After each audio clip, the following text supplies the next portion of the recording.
Hello, আমি এসে গেছি প্রতিমাস রান্নাঘরে। আজকে আমি বানাচ্ছি নিরামিষ তেল পটল।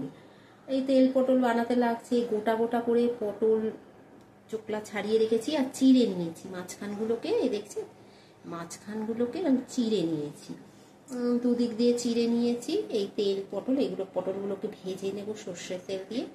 আর এটা তৈরি করতে লাগছে আদা আর টমেটো আর লঙ্কাকে পেস্ট করে নিয়েছি, নিরামিষ করছি। আর এটা শাহি গরম মশলা। আপনারা যদি খেতে চান আদা রসুন পেঁয়াজ দিয়ে, তাহলে আপনারা সেরকমভাবে করতে পারেন। নিরামিষ বানাচ্ছি। এই পটলগুলো সর্ষের তেলে ভেজে নিতে হবে।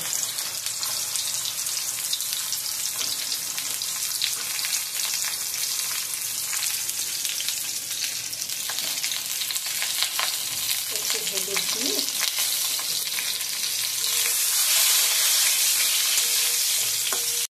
ভাজা হয়ে যাচ্ছে, এবার এগুলোকে তুলে নেব।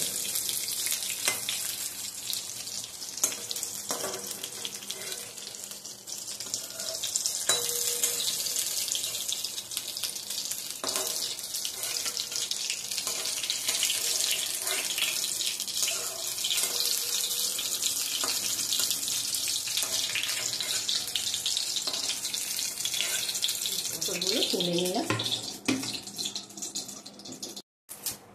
একটা তেজপাতা ফোড়ন দিয়ে দিলাম, আর কোনো ফোড়ন যাবে না, তেজপাতা ফোড়ন দিলাম। এটা ভাজা হলে এই আদা টমেটো লঙ্কা পেস্ট এর মধ্যে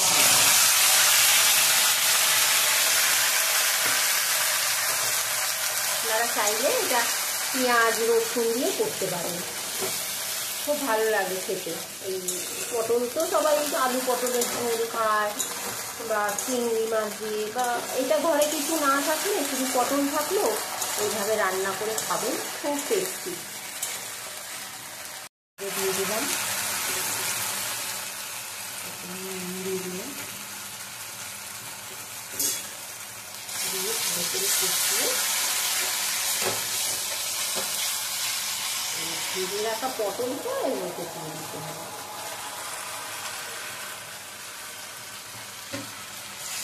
দিয়ে ভালো করে কষিয়ে নিতে হবে।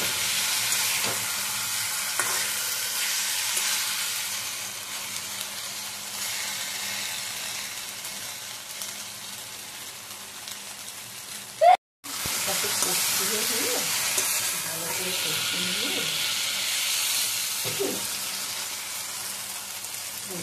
শাহি গরম মশলা এটাকে দিয়ে দিতে হবে।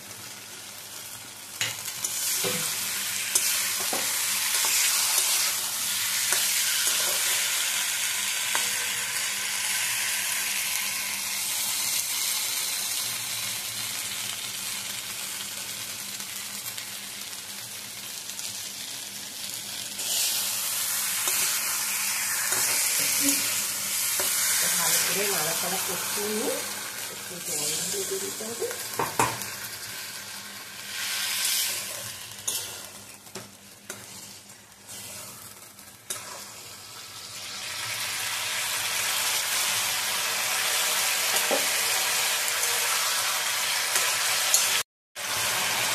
অল্প একটু জল দিয়ে একটু ফুটিয়ে নিতে হবে, তাহলে পটলগুলো ভালো করে সিদ্ধ হয়ে যাবে।